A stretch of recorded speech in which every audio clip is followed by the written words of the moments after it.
The gray walls of Rockridge Prison felt like they were pressing down on the shoulders of everyone who passed through the massive metal doors of the checkpoint. Zoe Fish nervously tugged at the strap of her bag as she waited in the visiting room. Her blonde hair was carelessly pulled back into a ponytail, and shadows from sleepless nights lingered under her eyes. She thought she was prepared for the conversation, but every second of waiting made the upcoming confession more and more unbearable. When the guard ushered Dexter in, Zoe could barely lift her eyes to him. He was thinner than she remembered. 2 years of confinement had left its mark on his once vibrant face. Now his eyes looked wary, appraising. "Zoe?" Dexter sat across from her, separated by the table and an invisible wall of rules forbidding physical contact. "What's wrong?" Her hands were shaking. She'd come every week, all 24 months of his incarceration, but today was different. Today she would shatter the fragile hope that had helped him survive here. "Dex, there's something I have to tell you." Her voice was quiet, on the verge of being audible. "I've made a terrible mistake." He was silent, and that silence was scarier than any scream. Zoe could see his shoulders tense, his hands clenched into fists. "It was 3 months ago," she continued, tears welling up in her eyes.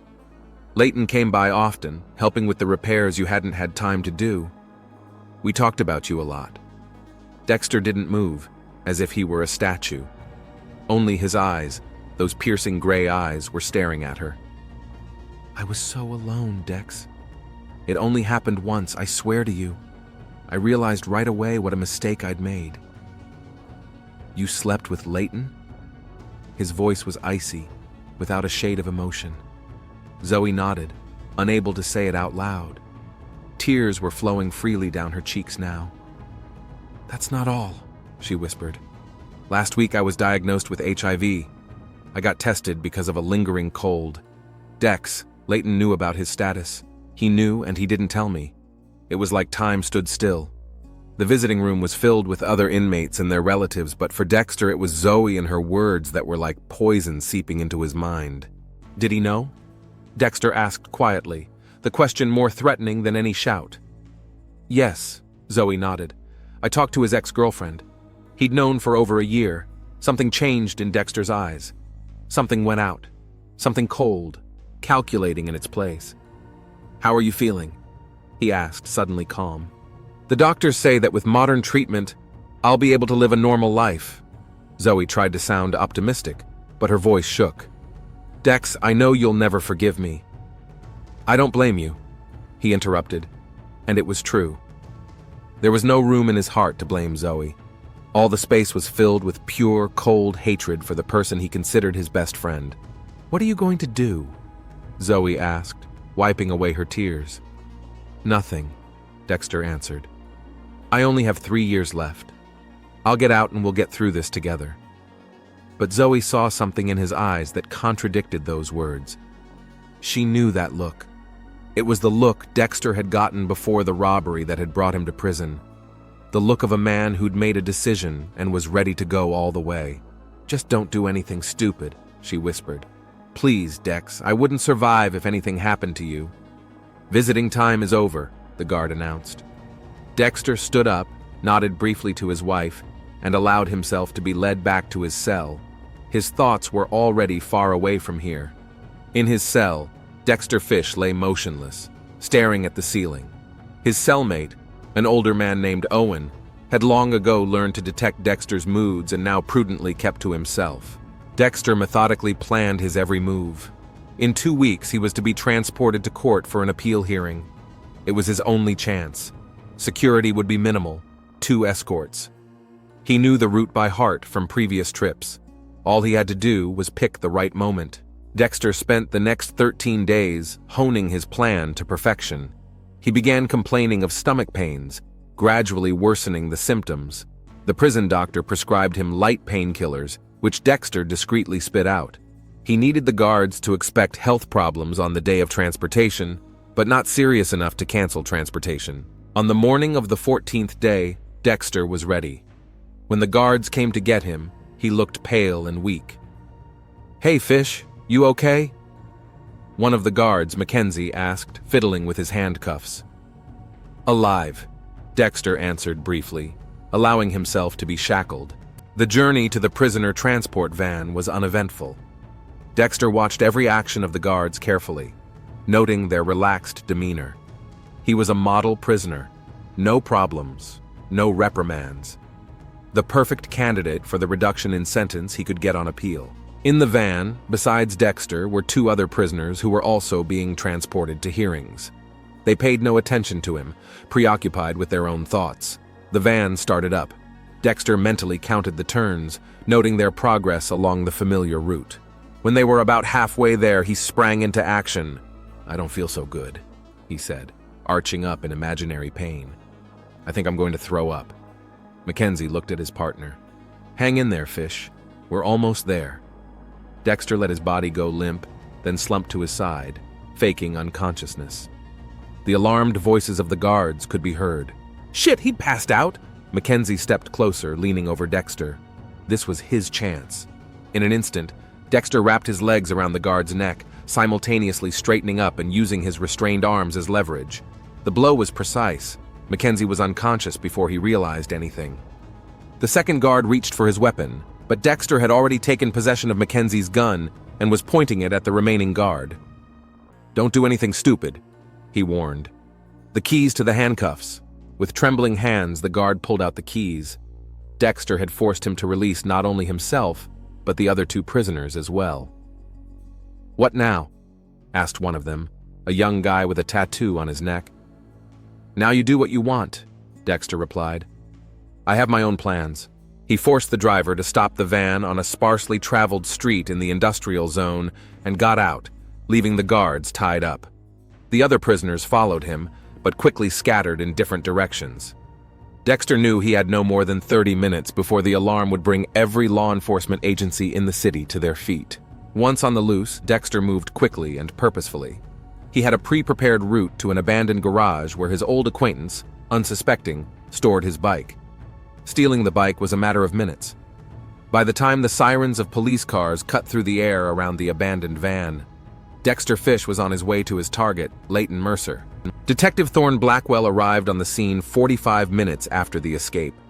Tall, with prematurely graying temples, he methodically studied the van and interviewed the guards.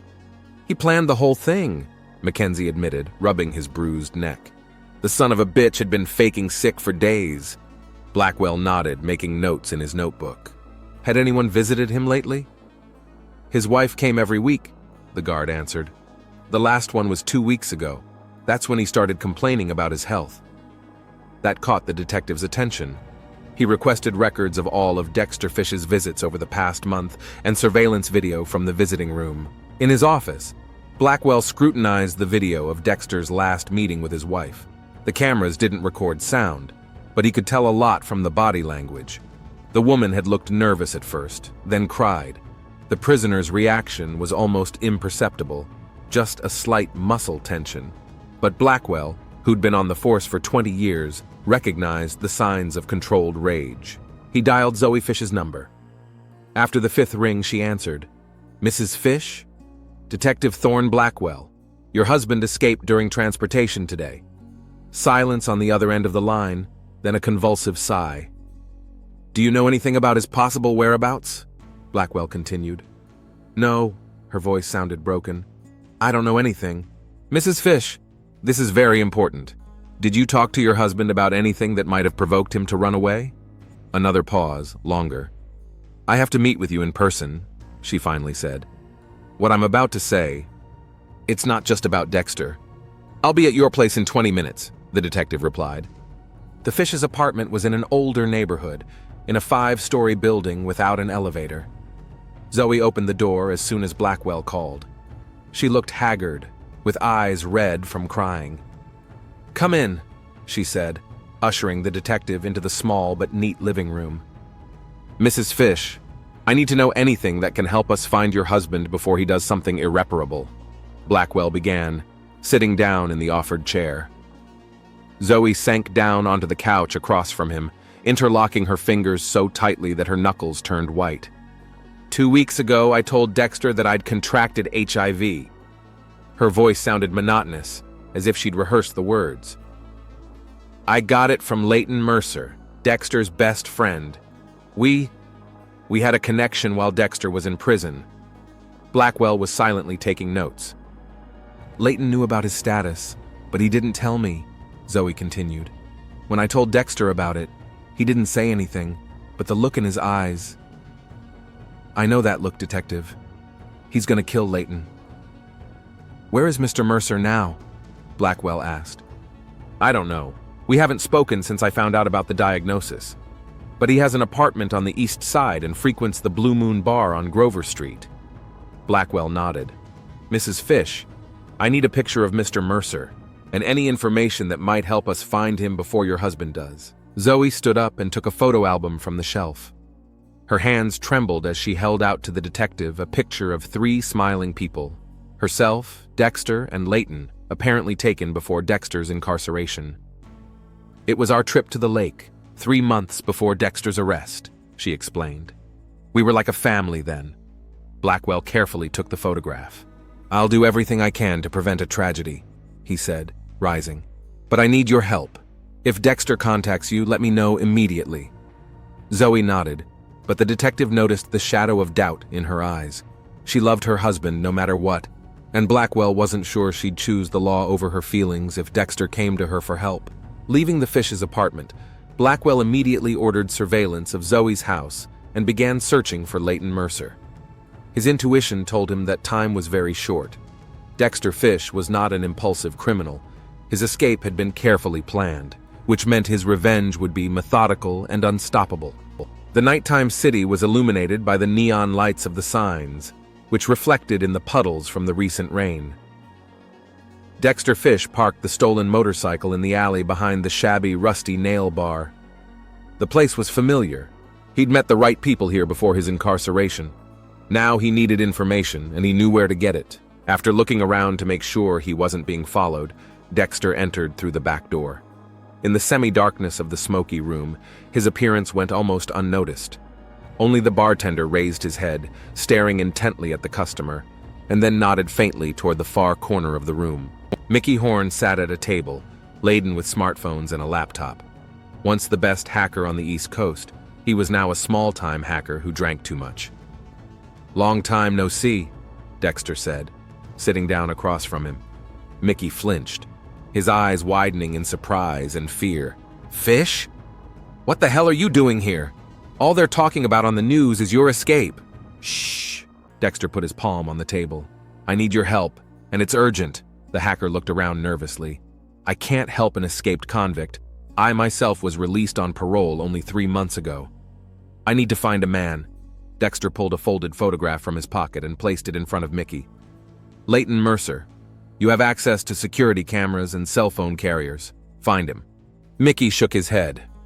Do you have any idea how many cops are looking for you right now? I can't take that risk. Dexter leaned closer. There was such determination in his eyes that Mickey recoiled. He gave my wife HIV, knowingly, knew about the disease and kept silent. The expression on the hacker's face changed. Wait, is this the same Leighton? Your friend? The one who came to the trial and swore he'd get you out? Dexter nodded silently. Give me an hour, Mickey said firmly, getting to work. But I don't see you after that, and I don't know anything about you. For the next 40 minutes, the hacker immersed himself in his devices, occasionally muttering something to himself. Dexter waited patiently, watching the entrance to the bar out of the corner of his eye. Bingo, Mickey finally said. His credit card had been used today at the Ridewood Mall, 3 kilometers from here. He bought a bus ticket to Portland, leaving in an hour and 15 minutes. He also called the Quiet Harbor Motel on the outskirts of town. Sounds like he's gonna lay low. Thanks, Dexter stood up. Forget you saw me. I already did, Mickey said, returning to his beer. Dexter quickly left the bar through the back door. There wasn't much time. Apparently Leighton already knew about his escape and was trying to get away. Detective Thorne Blackwell methodically went through Dexter Fish's case file. The original robbery, for which he'd gotten time served, had been handled professionally. Minimal violence, clear plan, quick execution. The only mistake was a security camera the robbers didn't know about. The phone rang, interrupting the detective's musings. Blackwell, he answered briefly. Detective, this is Officer Riley. We have information on Leighton Mercer. His credit card was used at the Ridewood Mall a half hour ago. He bought a bus ticket to Portland. Departure time? 23:30. Blackwell glanced at his watch. Less than an hour to go. Send an extraction team to the bus terminal. I'll be there in 15 minutes. And no noise. Don't spook him. Finished talking, the detective quickly gathered the necessary documents and left the station. On the way to the terminal, Blackwell pondered Dexter Fish's motives. Revenge was an understandable and powerful motivation, especially given the circumstances. If Zoe's words were to be believed, Mercer had committed a terrible act that was hard to forgive. Parking near the terminal, Blackwell noticed two inconspicuous cars with tinted windows. An extraction team was already in place. He approached the senior officer, a stocky man named Jeffries. "Any visual contact?" the detective asked. "Not yet, no. My men are checking the waiting room and adjacent cafes. Increased surveillance on the entrances. Fish could be ahead of us." The waiting room was not crowded, only a dozen or two passengers waiting for their flights. Blackwell scrutinized each one, checking against Leighton Mercer's photograph. No sign of them. "Check the restrooms and back rooms," he ordered. "Maybe he's hiding." A woman in a dark jacket with a hood over her head came through the hall door. Something in her gait caught the detective's attention.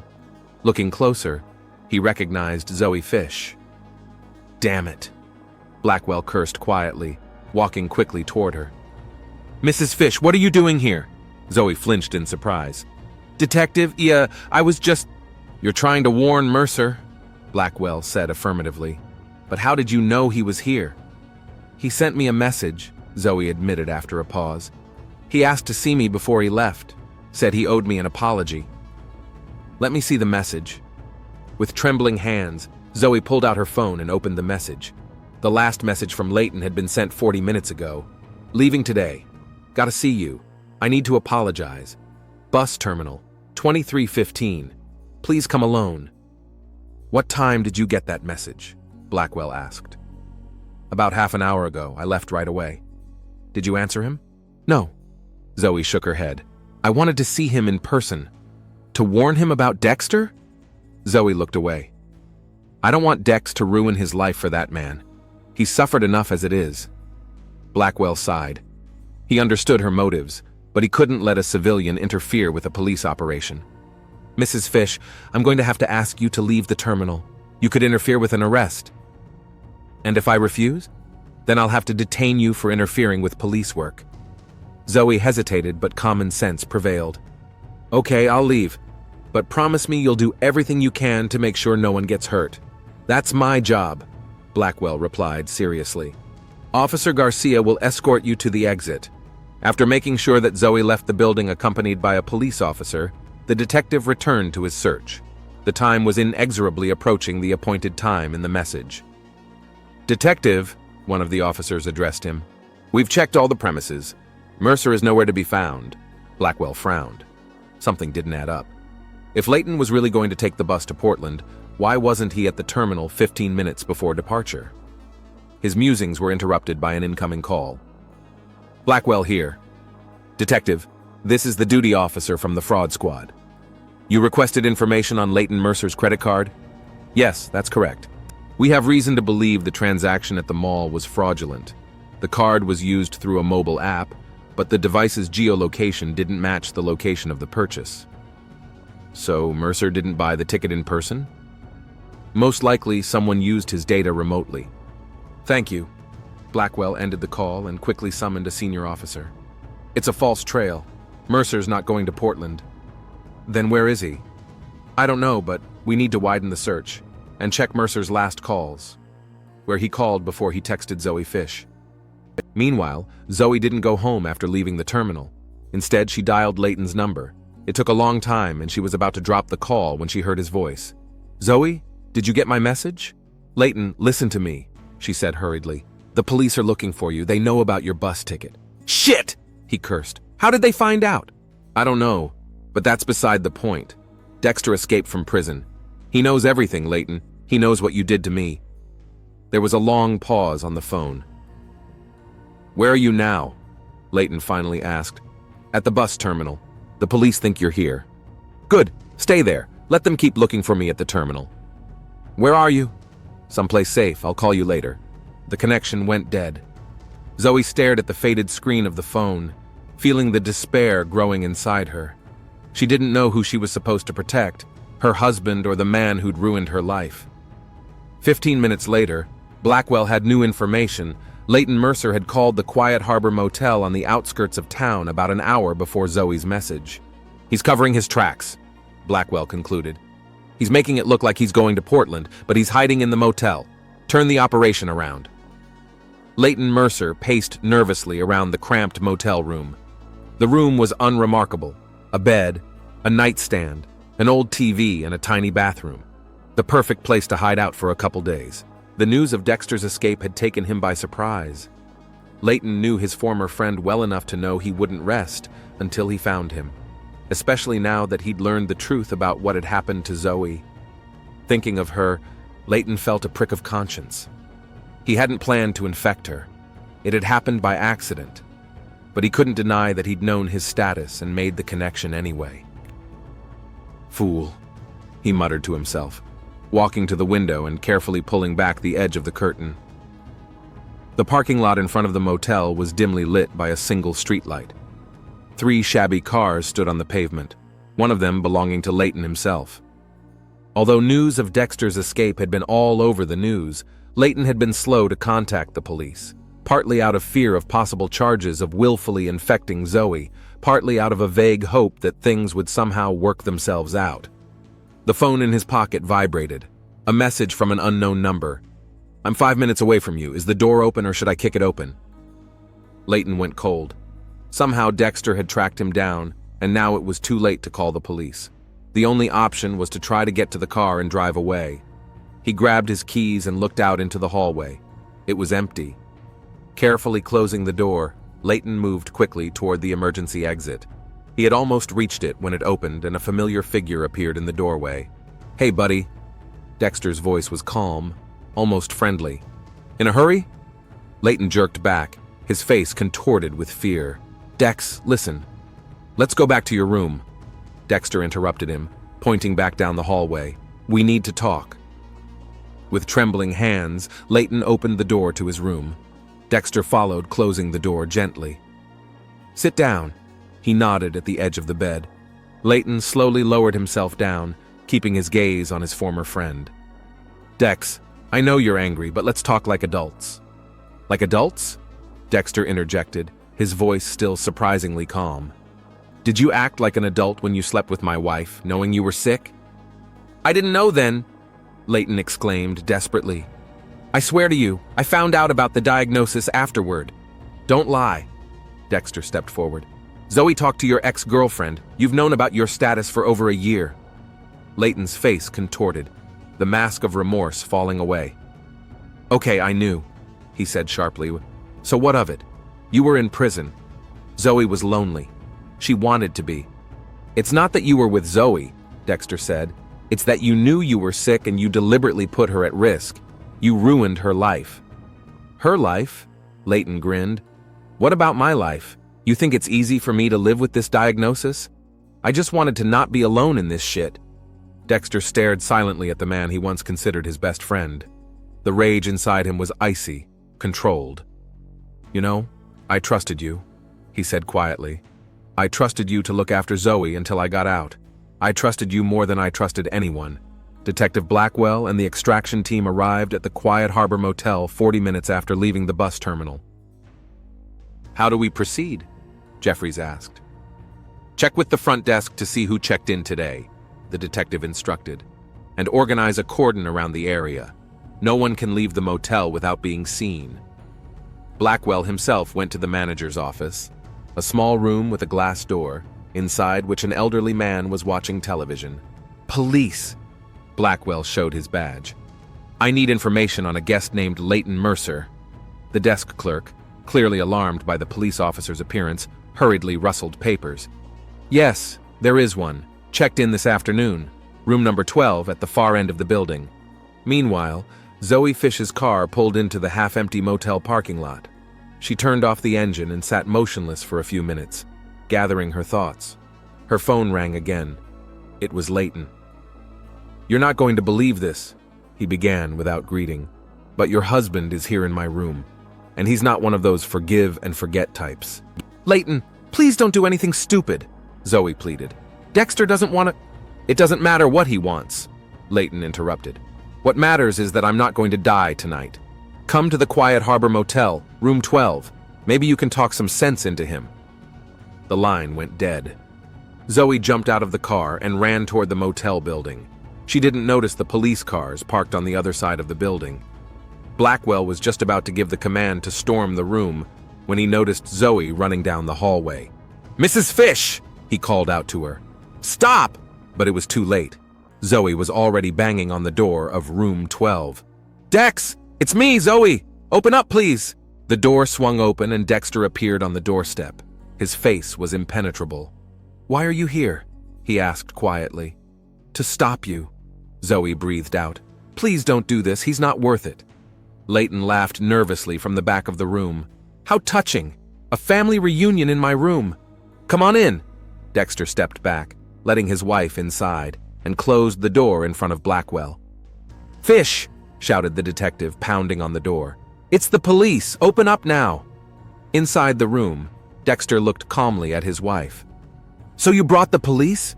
"No," Zoe exclaimed. "I didn't know they were here." Leighton, sitting on the edge of the bed, let out another nervous laugh. "What's up, Dex? Now we're at an impasse. What are you going to do?" Dexter shifted his gaze to his former friend. "What I came here to do," he replied. "Zoe, go to the window." "No," she said firmly, stepping between the men. "I won't let you ruin your life for him." "My life is already ruined," Dexter replied quietly.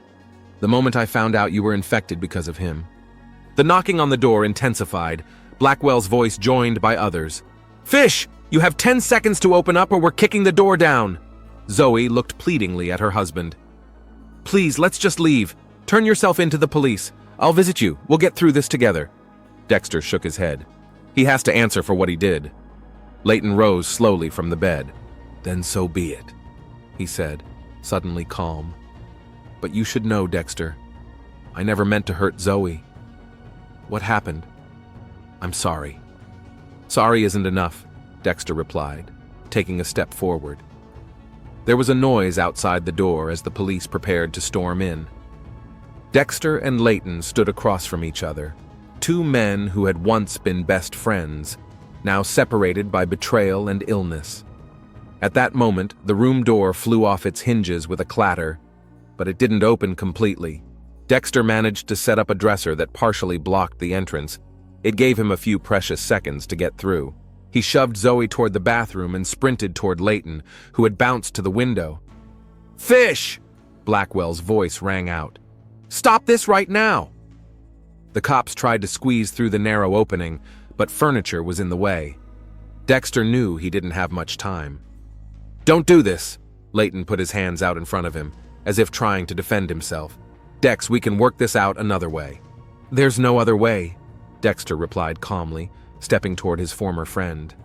"You knew you were sick, and you slept with my wife anyway." Fear flashed in Leighton's eyes, but he quickly pulled himself together. "I didn't know!" he exclaimed desperately. "I swear I didn't know about my diagnosis when Zoe and I—" "Stop lying," Dexter cut him off. "Your ex, Nicole, told Zoe that you'd gotten tested over a year ago. You knew you were sick." Leighton turned pale. "Nicole? That bitch has always hated me. She's lying." "I saw your test results on her phone," Zoe intervened, standing in the bathroom doorway. "She kept the pictures.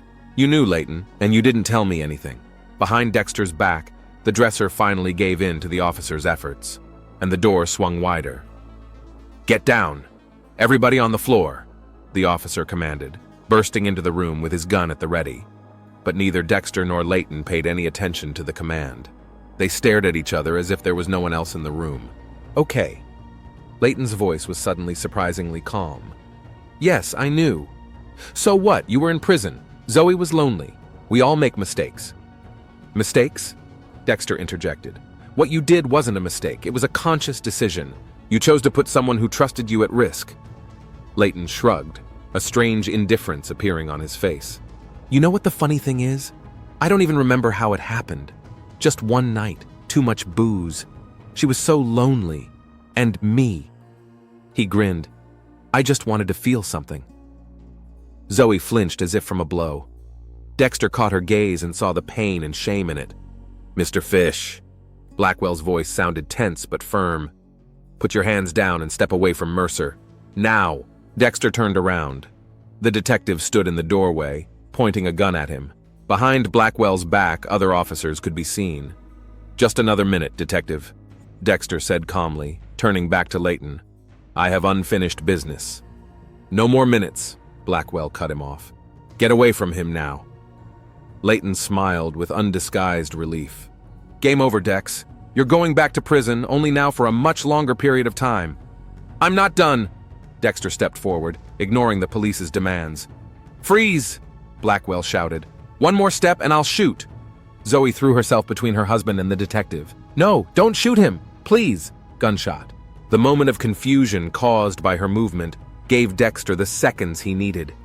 In one swift movement, he crossed the distance between him and Layton.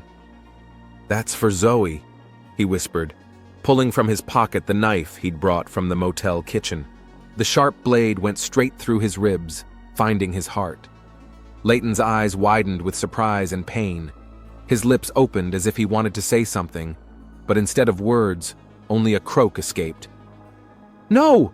Zoe shouted, rushing forward. The shot rang out just as Dexter released the hilt of the knife from Layton's body. The bullet missed him, hitting the wall. Layton slowly sank to the floor, his arms slumped limply.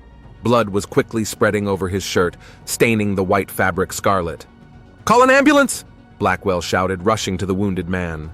Dexter calmly raised his arms and knelt down. He didn't resist, as the police officers threw him to the floor and handcuffed him. His eyes were fixed on Zoe, who was frozen in a daze as she stared at the dying Layton. I'm sorry, Dexter whispered. I had to do it. Blackwell tried to stop the bleeding by applying pressure to Layton's wound, but it was clear that help was too late. The knife had entered the heart Dexter had given his former friend no chance of survival. He's dead, the detective said a few minutes later, picking himself up off the floor. His hands were covered in blood. Zoe collapsed to her knees beside the body, her shoulders shuddering with sobs. Why? She spoke through her tears. Why did you do it, Dex? You'll never walk free now. Dexter was already being lifted off the floor and led toward the exit. He turned around when he heard his wife's words. I didn't come out to be free again, he said quietly. I came out to get justice. The officers led him from the room. Blackwell remained with Zoe, who continued to sob over the body of her dead lover. Mrs. Fish, the detective called softly, you need to get out of here. Forensics will be here soon. Zoe looked up at him, her eyes full of tears and despair. What would happen to Dexter now? He'll be charged with escape and murder, Blackwell answered honestly. Under the current circumstances, probably life in prison. He did it for me, she whispered. He ruined his life for me. The detective helped her up and led her out of the room. Other motel guests had already gathered in the hallway, disturbed by the noise. The police officers were pushing them back, setting up barricades. Zoe was placed in one of the police cars. She sat motionless, staring straight ahead with a blank stare. The events of the last few hours seemed unreal to her, as if they were happening to someone else. Through the windshield, she saw Dexter being led out of the building and into a police prisoner transport van. His face was calm, almost peaceful, the face of a man who had done his duty. At the station, they were questioned separately. Dexter confessed to everything, the escape and the murder. He made no attempt to justify himself or mitigate his guilt. When asked if he had any regrets, he answered in the negative. Do I regret killing a man who deliberately infected my wife with a fatal disease? He interrogated the investigator. No. I only regret that because of this I will no longer be able to be there for her when she needs my support. Zoe spent the entire night at the station answering countless questions. Blackwell personally interrogated her, showing patience and understanding unusual for a police officer. Were you aware of your husband's intentions? He asked at one point. Zoe shook her head. I knew he was angry. but I didn't think he was capable of murder. Did you? The detective asked suddenly. Did you ever think about it? About getting revenge on Mercer? She froze, staring at her hands, still stained with Leighton's blood. Every day since I found out about the diagnosis, she admitted quietly. But I couldn't. Not like this. Blackwell nodded, making a note in his notebook. Tell me again how you ended up at the motel? Leighton called me after I left the bus terminal. Said Dexter was in his room. I went there to... She hesitated to stop Dexter. But you didn't. I didn't have time. Her voice shook. It all happened so fast. After the interrogation, she was released home on her own recognizance. Blackwell drove her himself, explaining the procedure on the way. There will be a trial, he said. Given the circumstances, your husband may be able to avoid capital punishment, but it will be a long sentence. I understand, Zoe nodded. You'll need a good lawyer. We don't have the money for a good lawyer. Blackwell gave her a quick glance. In such cases, the court appoints a public defender. But, given the motive for the crime, there may be lawyers willing to take the case pro bono. Pro bono? For free, the detective explained. The case could generate publicity. Intentionally infecting someone with HIV is a serious offense. Zoe smiled weakly. Thank you, detective. You're not what I thought police officers would be like. We're all just human beings, Mrs. Fish, with strengths and weaknesses. He dropped her off at the house and waited for her to go inside. Zoe turned on the lights in the empty apartment and stood in the middle of the living room for a long time, unsure of what to do next. The events of the last few hours seemed to have sucked all the strength out of her. The phone rang, interrupting her stupor, an unfamiliar number.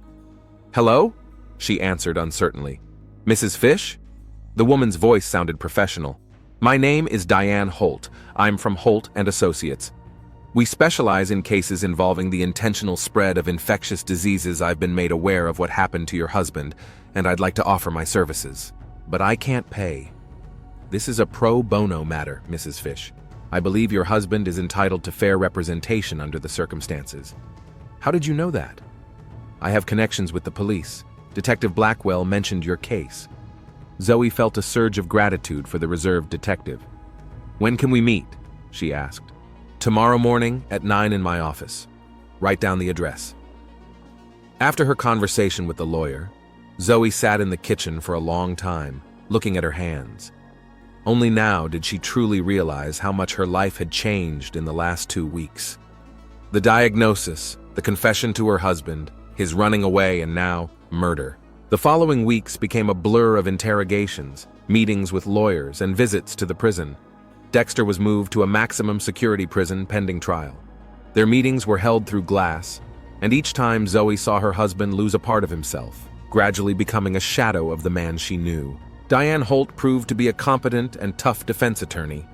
She built a defense based on the emotional turmoil caused by the news that the defendant's wife had been deliberately infected. It doesn't justify murder, she explained to Zoe before the preliminary hearing, but it may help mitigate the sentence. Our goal is to convince the court that your husband acted under extreme emotional distress. The trial began 3 months after the murder. By then, the story had received a lot of press coverage. Public opinion was divided. Some saw Dexter Fish as a cold-blooded killer, others as a vigilante who had brought justice. On the first day of the trial, the courtroom was packed. Zoe sat in the front row, right behind the defense table. When Dexter was brought in, she barely recognized him. The gaunt face, the wan gaze. But when he saw his wife, he smiled weakly, and in that smile she recognized the old Dexter, the man who would do anything for those he loved. All rise! Court is in session, announced the bailiff. The judge, an older woman with an attentive gaze, took her seat. The case is State v. Dexter Fish, she announced. The charges are escape from custody and murder in the first degree. How does the defendant wish to respond to the charges? Dexter stood up. Guilty, he said calmly. A whisper ran through the room. Diane Holt looked surprised. They were preparing arguments for a plea of guilty to second-degree murder or manslaughter. Mr. Fish, the judge addressed him, do you realize that by pleading guilty to first-degree murder, you forfeit the possibility of a lesser sentence? I understand, Your Honor, Dexter nodded. But I don't want to lie. I escaped from prison for the sole purpose of finding and killing Leighton Mercer. It was premeditated murder. Objection, Diane Holt jumped in. Your Honor, my client is in a state of emotional distress. I ask the court to order a psychiatric evaluation. Objection overruled, answered the judge after a short deliberation. The defendant clearly expressed his position. The trial lasted a week, despite the admission of guilt. Witnesses were heard, including Zoe and Detective Blackwell. Evidence was presented that Leighton Mercer did know about his HIV status and concealed it from Zoe. In his testimony, Blackwell was unexpectedly restrained. He described the events of that night in a dry and professional manner, without adding his own assessments. Detective Blackwell, the prosecutor addressed him. In your opinion, did the defendant realize that he was committing a murder? Yes, Blackwell answered after a pause. But it is also my opinion that he acted under the influence of extreme emotional stress caused by the news that his wife had been deliberately infected. Is that your personal opinion relevant to the case? The prosecutor asked sharply. You asked for my opinion, I gave it, the detective said nonchalantly. The last day of the trial was devoted to closing arguments. The prosecutor demanded the maximum penalty, emphasizing the premeditation and cruelty of the crime. Diane Holt, on the other hand, appealed to human emotion, to an understanding of the motives that drove the defendant. Dexter Fish is not contesting his guilt, she told the jury, but I ask you to look at the circumstances that led to this tragedy. The man he considered his best friend not only had an affair with his wife, but knowingly put her in mortal danger, knowing of his illness. This is an act of betrayal beyond ordinary understanding. Before sentencing, the judge gave Dexter the last word. I am not asking for leniency, he began, rising. I did what I thought was necessary. Leighton Mercer knew of his illness and knowingly put the person I love most in the world at risk. He deserved to be punished, and I punished him. My only regret is that now I won't be able to be there for Zoe when she needs my support. Turning to his wife, he added, I'm sorry to leave you alone in this struggle, but know that I will always love you no matter what happens. Zoe couldn't hold back her tears. She nodded, silently acknowledging his words. The jury retired to deliberate. 6 hours later, they returned with a verdict. On the charge of escape from custody, read the foreman, find the defendant guilty.